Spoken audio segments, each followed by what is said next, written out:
Hello, hello, hello, hello, ladies and gentlemen. Welcome back to my playthrough of Crash Bandicoot. This is this Castle David, and we're gonna start off where we left off, and this is the second temple level known as Sunset Vista.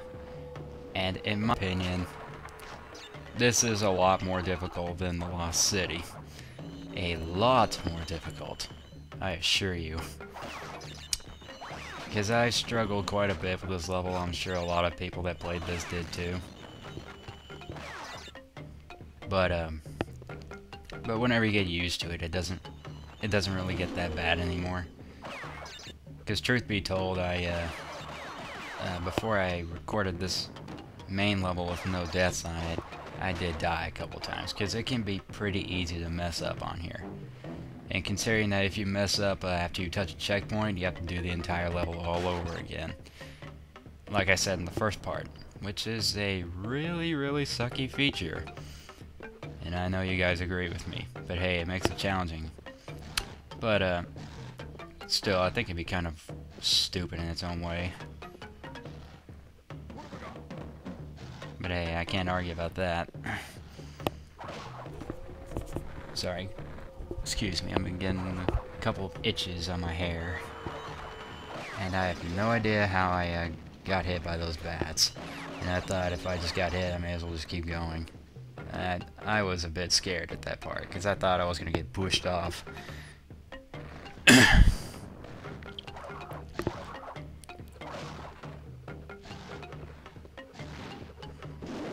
But,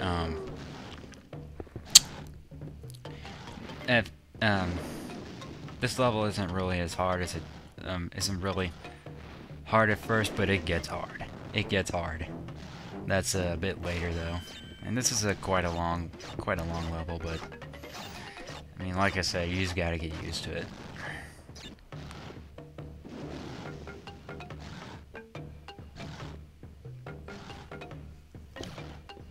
By this point, we're at about the halfway through the level. So yeah, it's quite long.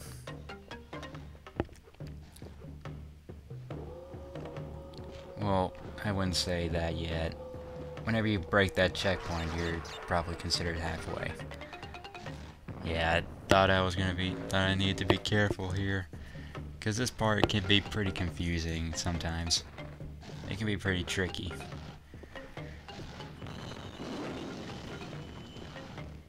And you may as well step on that platform when it comes out, because I didn't want to risk it pushing me off. Of course, you're gonna want to get rid of those bats, because trying to run away from bats can be a bit of a challenge.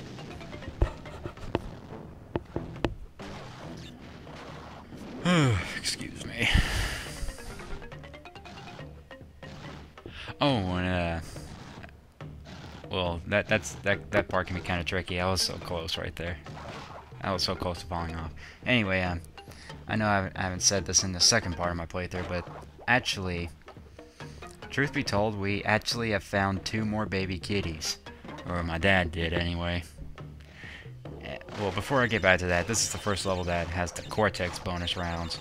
And if you remember those keys on the save screen, those 0 out of 2 keys on whenever we do the save screen to save our on the screen that will save our progress. Basically, every time we get a gem or finish a bonus round, that's where you get the keys from, the Cortex bonus round. And my dad found 2 baby kitties, and my parents decided that we were gonna keep them. So we have 3 kitties and a dog, 3 pussies and a bitch. No. I mean, that is true, but I don't call them that. Or I do call them that just to be fun. Just for fun, but I just still call them three cats and a dog. Yeah, that's why you're probably gonna do it. It depends on timing if you want to get that Cortex head. So yeah, but don't worry, I will put them in like my live streams. I will like just try to, whenever one of the kitties comes in, I will just like you and just put it up to the capture. That is when I get him. That is when I get the game capture. That is. Now the harder part probably the hardest part of the level is coming up in a little bit.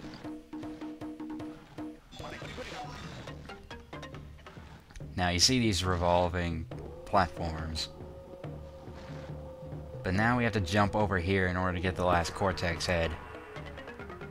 And think about, I mean, I'm sure if you realize since we had to jump over here to get the last Cortex head, you would automatically think that trying to get on one of those platforms requires a extreme timing.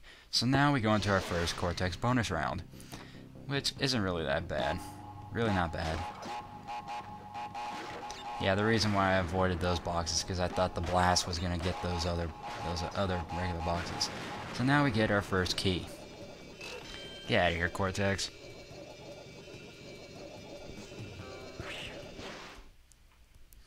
Well, not this screen. It'll show our entire progress, what gems we have, how many levels we've been through.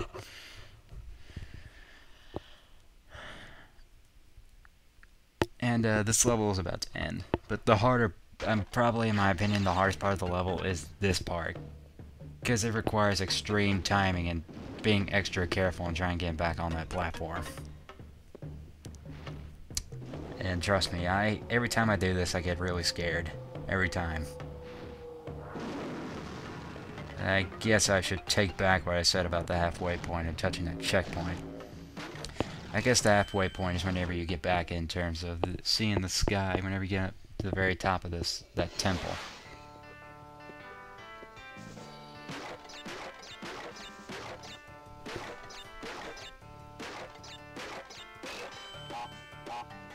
And I really like to jump on multiple crates just to hear the tempo of the sound of the bouncing of the crates get higher and higher. And whenever I experienced just a full black screen with all the stats on here, I was like, what WTF?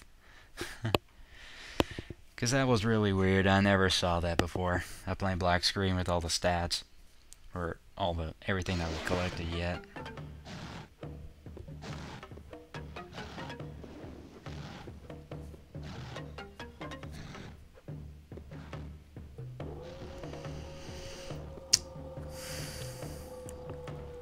But truth be told, if I'm to play this game again in one of the live streams that I plan on doing in the future after I get the Game Capture Pro HD, I'm actually going to have to borrow it from my uncle, because this is actually my uncle's copy that I'm playing right now. And I think I'm not sure if I had my own copy of this game or not. I totally forgot. But as you can see, we're finally at the end of the level. I mean, like I said, it's a pretty long level.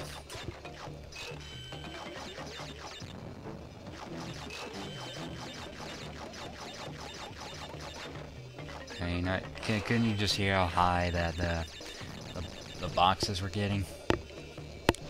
Excuse me. I don't know why I'm getting so many hiccups when just drinking a Dr. Pepper. So we now have 7 gems and 1 key. We're nearly halfway done through the game. Well, in terms of percentage, that is. But in terms of how many levels we've been through, we've already been through half of them. Now we are going to the third boss in the game. Koala Kong. Now this guy hasn't really appeared in that many Crash games. Because he starting from this game, he doesn't appear until Crash... for a second time, he doesn't appear again until Crash Bash. I may do that playthrough, but I'm probably not gonna get everything on there, since that game can be, I mean, it's a good game, but you can say it's like the PlayStation version of a Mario Party game. But it's very tricky to get everything. Now what we have to do here is, you see those minecarts? They will try to tend to They will tend to block, to get in Kong's way. It'll be like a shield between you and Kong. So the deal is he throws these boulders, and you have to wait until the cart passes by, if there's a cart that is not in front of him, and swing the boulder at him.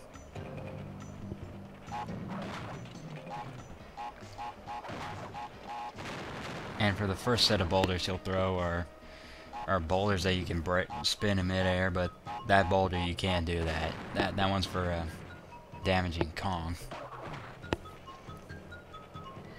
But other than that, he's pretty easy.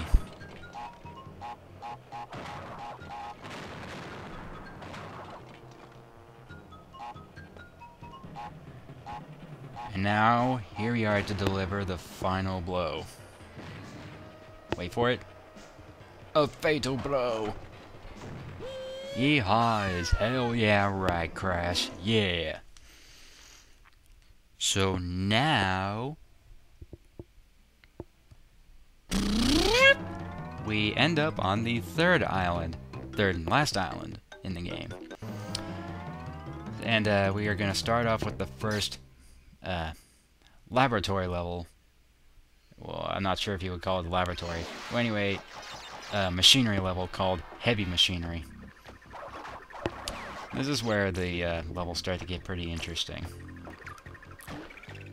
I actually like the level detail. I like the music. It's pretty nice design on here. And I'm sure most people didn't really notice that you can go down here between those spiky cameras. I mean, I'm not sure if that's really what they're called, but that's what I like to call them, since they have camera lens and they have spikes on them. I mean, I'm not sure if those are even camera lens at all, but they really look like them. Well, anyway, spiky cameras.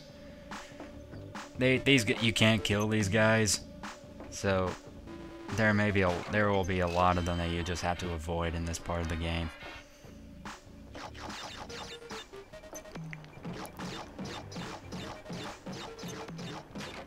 But yeah, whenever you get to the third island, the game starts to become a lot more interesting than it has been in the last two islands.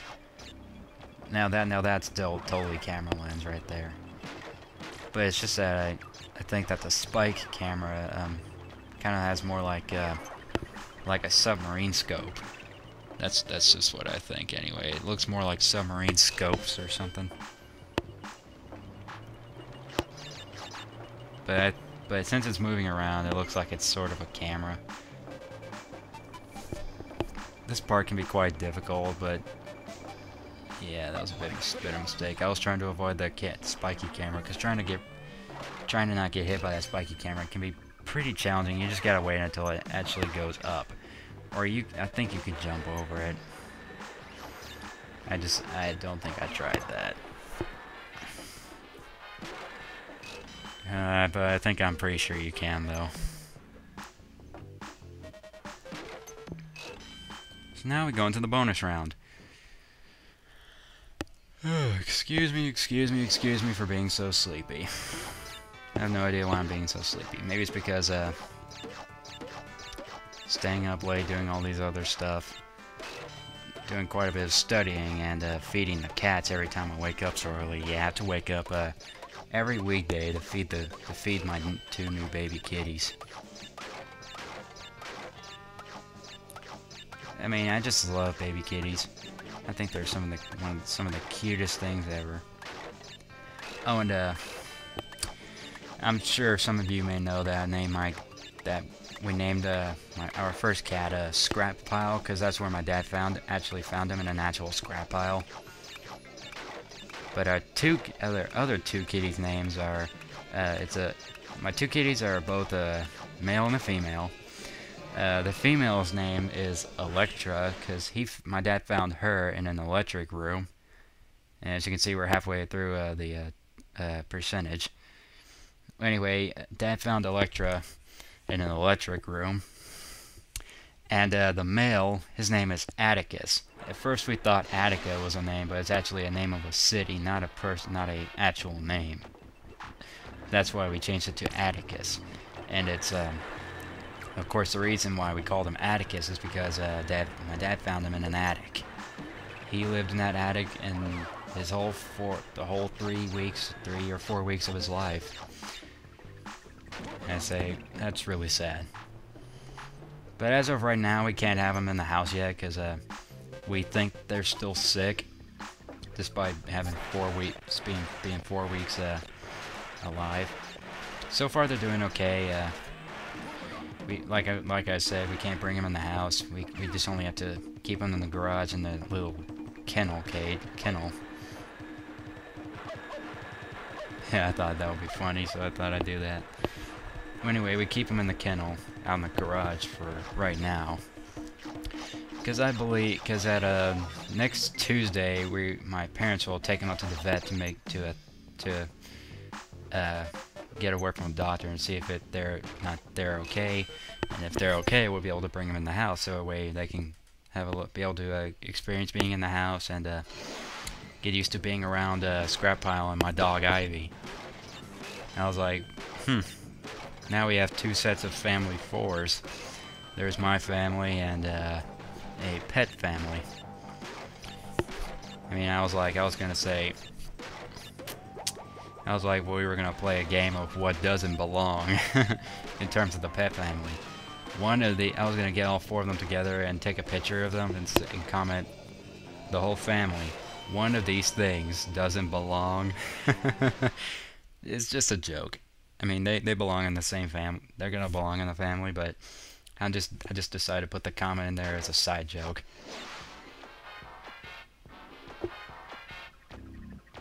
So as you can see, that Brio round was a little tough. It's not really that bad.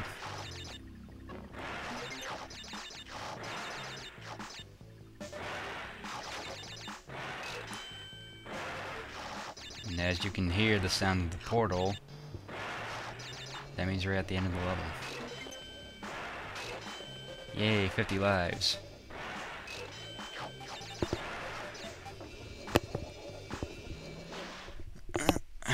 I'm really trying my best to quit yawning. So now we have 8 gems.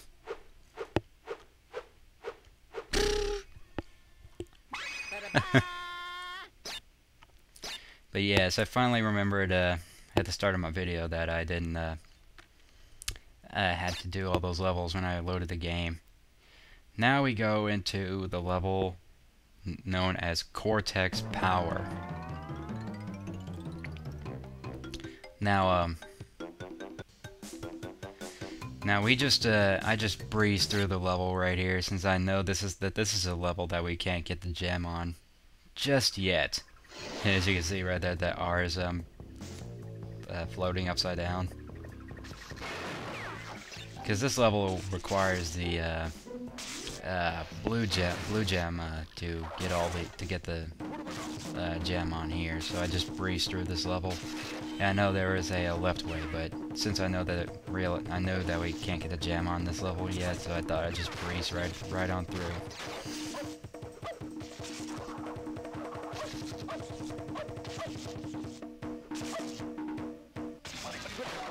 And this time I go left. It's more of like a pattern kind of thing. Don't fall into the ooze. Yeah, that would be a lot funnier if I was doing it on live stream. But I wish I was like, what the hell right there, because, I mean, really, what would you imagine if I was doing this in a live stream? Yeah, live reaction, so that would make it a lot more interesting.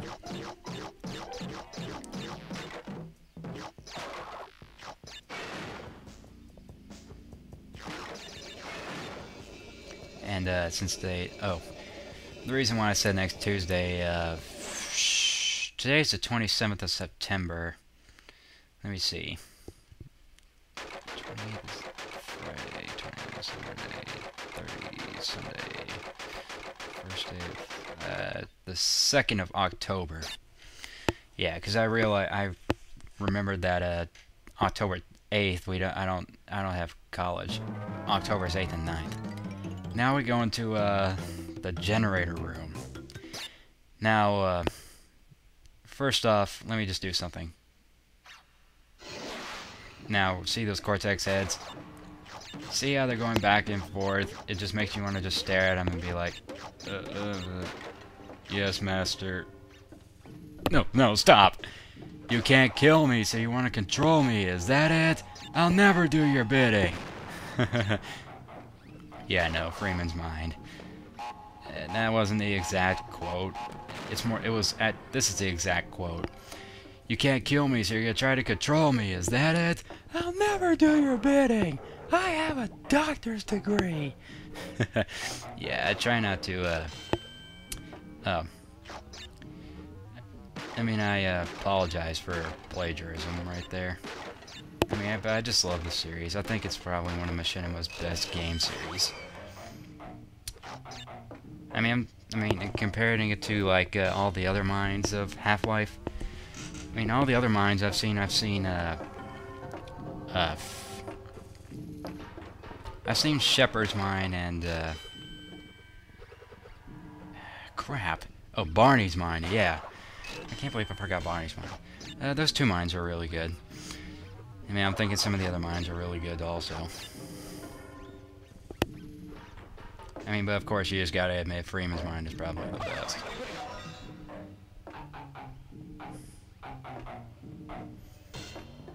Now we go into another bonus round. Pretty early bonus round for this early in the level, and there's still quite a bit of the level to go. It's not a long level, but having a bonus round this early in the level. Man, I just can't believe how fast time can really be. Because right now, I just can't believe it's already been, hold on, it's already been 21.5 minutes since I did this commentary, and it's just reached 12:14. Well, it's not September 27th anymore. Yeah, my mistake. The upload dates are now going to be September 28th, or well, for part 2. Yeah. Yes, master. Quit trying to control me. You stupid cameras. Get out of my sight. Sorry, I just have a bad habit of doing that just for fun.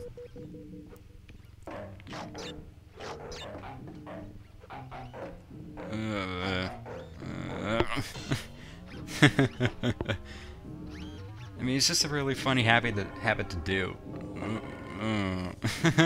See, I just can't stop. It's just so...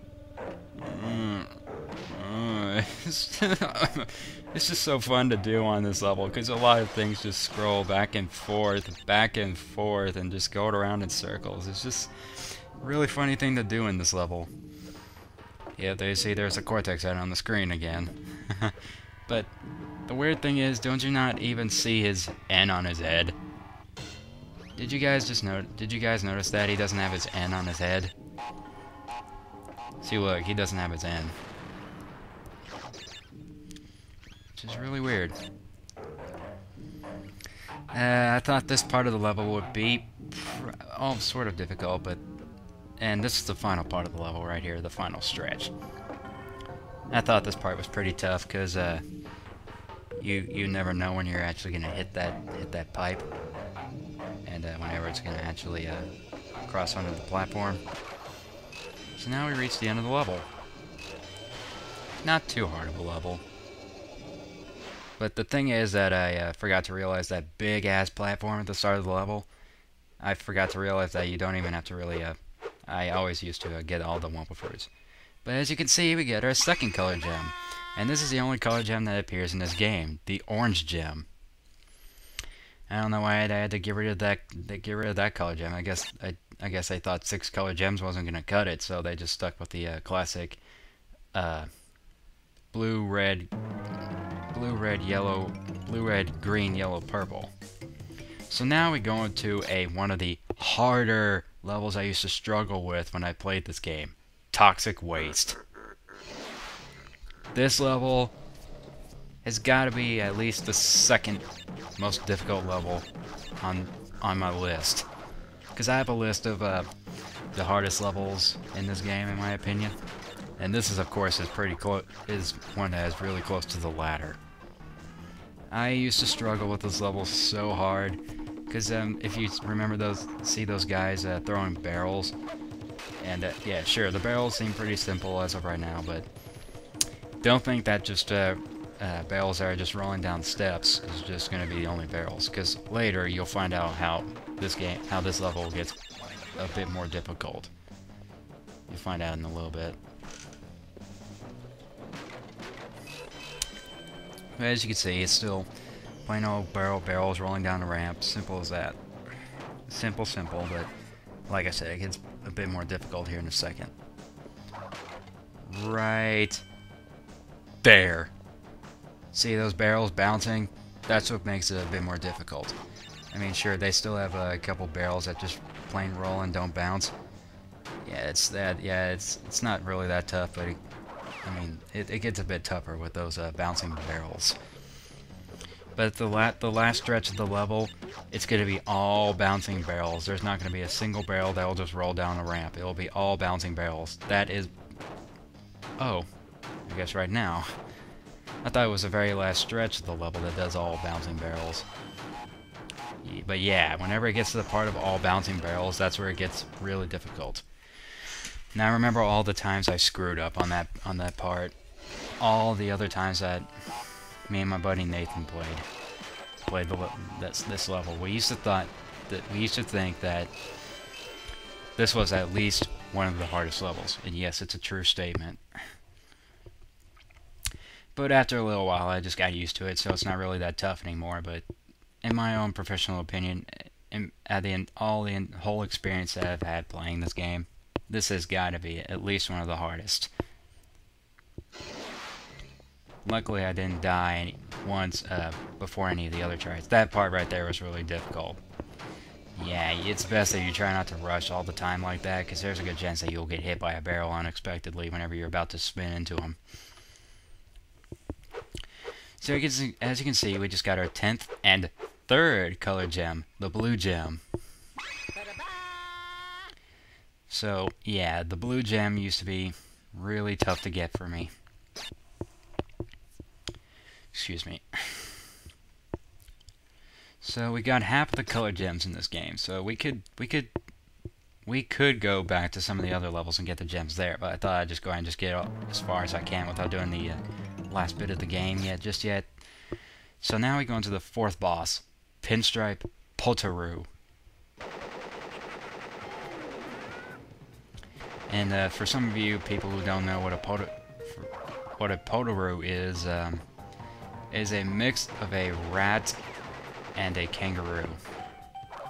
I mean, you can obviously tell that that Pinstripe is part kangaroo because of the roo part in his name, but I mean, if you just look at him, he doesn't really look all plain kangaroo. I mean, if you looked at his face or his head, that looks more like a rat head. So yeah, I googled what a Potoroo is. So it was actually a rat and kangaroo. But I thought I found one of those boss fights to be really interesting. I mean, you're fighting a half rat, half kangaroo mafia gangster when he's holding a Tommy gun. This is part cool, bam. I mean, I always like that part. Every time you at that last hit, he will shoot the glass. Pretty cool effect.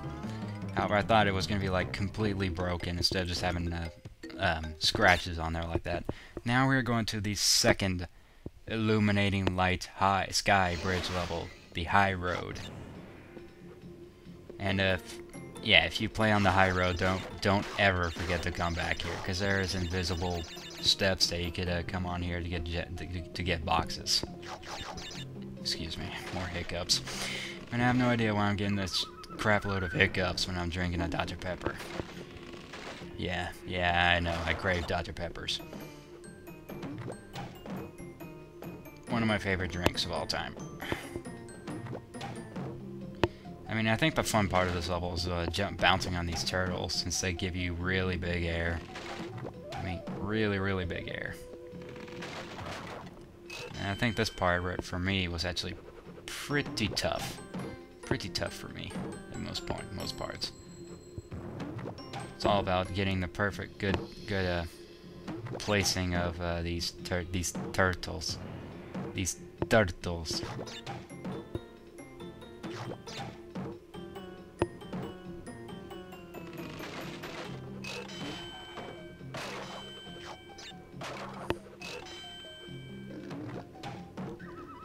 And, of course, this level is a bit harder than the Road to Nowhere.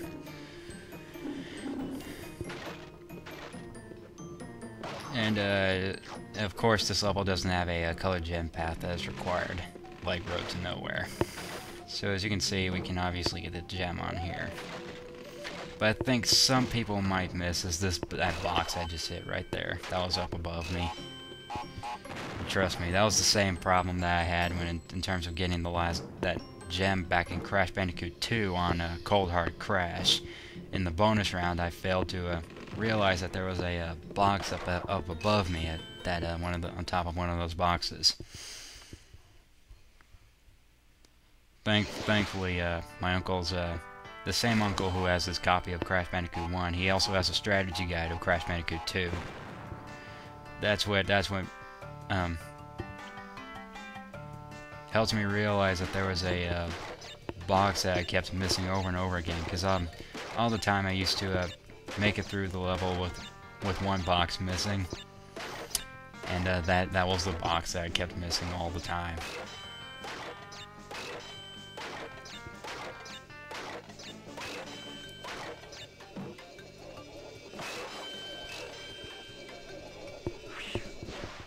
I just can't seem to stop yawning. I have no idea why that's such a bad habit to do when I'm doing these commentaries. Maybe it's because I do a lot less yawning if I was doing a live commentary, but the thing is, if I was wanting to do a live commentary, I may do it,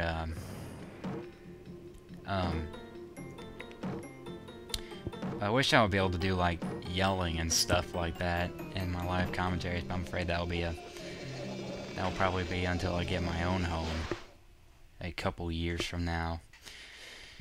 We'll just have to see what happens in my life. I'm really hoping it goes good.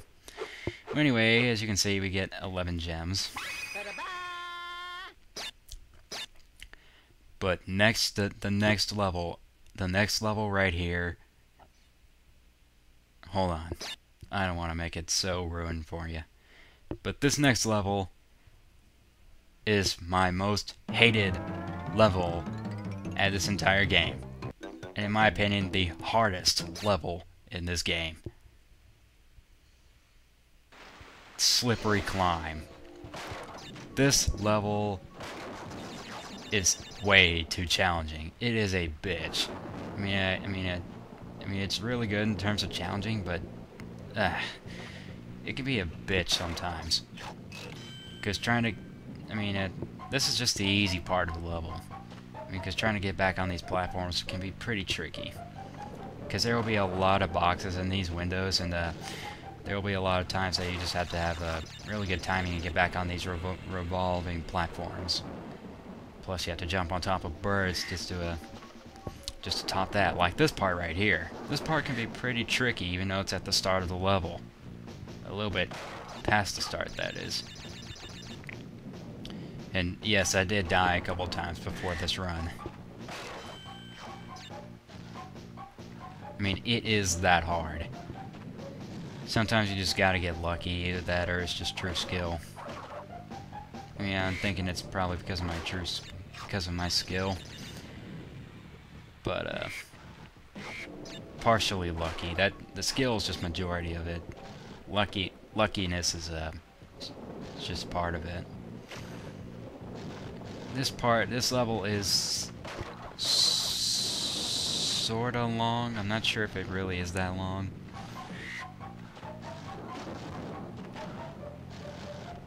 But I know I spent quite a couple minutes on this level. Probably a total of 30 minutes out of all the attempts I did before this one. Because this level is it is that tough. I mean, if you're trying to get the gem, that is. Because to get the gem, of course, you would have to go be daring and get all those boxes that would happen to be in the windows and try to see if your luck will pay off and land back on these revolving platforms. Because these platforms right there, the one I'm standing on, those are the more difficult ones to land back on. A lot more difficult. And to make matters a bit worse, you have these scientists. Because sometimes I remember when I did this when I did this level, I remember every time before I spun into them, their little uh, formula bottles would just go ahead and just was like, oh, let's just go ahead and kill him anyway after he spins into me. It pretty made me really made me mad every time I experienced that. Stupid creeping arms of death. As you can see, we're in a bit of a safe spot now, since we now have there's an Aku Aku mask, plus we go into another yet another Brio bonus round. This one's a bit tougher, since you guys deal with these TNT boxes that are suspended up above you. And this part is pretty scary right here. I thought I was dead right there, because that explosion was right next to me. I thought I was dead there. Or I thought I was gonna die. But I was watching this playthrough of someone doing Crash Bandicoot 1, but the game was like, oh, let's just make a glitch and just do it like, just make the TNT boxes go like, phew. Just do it like 3 times faster each second. I mean, it was really funny.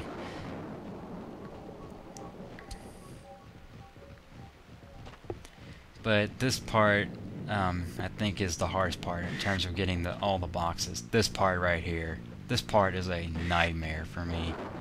It was a total nightmare, because this platform can be pretty tricky. Would be perfect timing to get back on. Right there, I was so scared right there, because I nearly died. That part really sucks.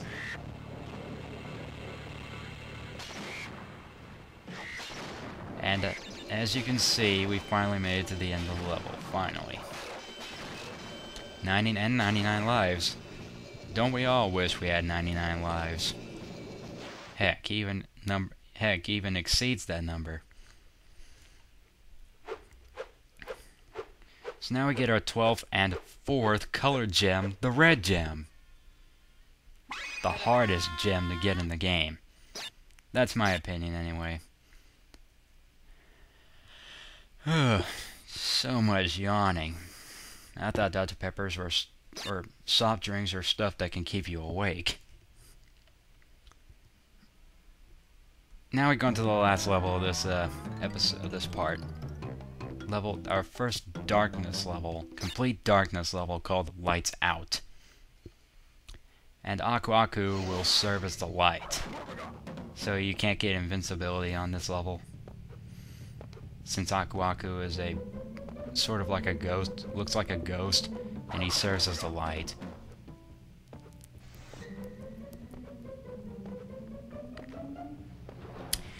You know, every time I played this level, it just makes me think I would want to take the challenge of going through this entire level without any use of the light. I may do it, but I would have to practice I would have to practice the entire layout of the level. I mean, I know what the level is, but it's just that trying to practice everything and make sure you got it down is just can take a while sometimes.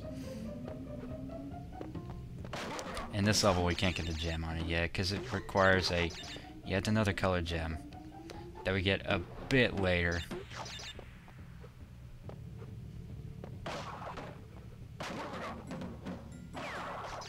That part can be really such trickery since of those moving platforms.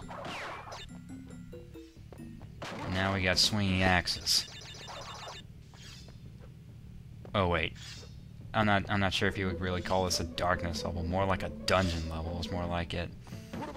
Yeah, that makes sense. Looks like we're in a castle dungeon, since we got swinging axes and total darkness that requires a lot of light to get through. So yeah, that pretty much suits a dungeon.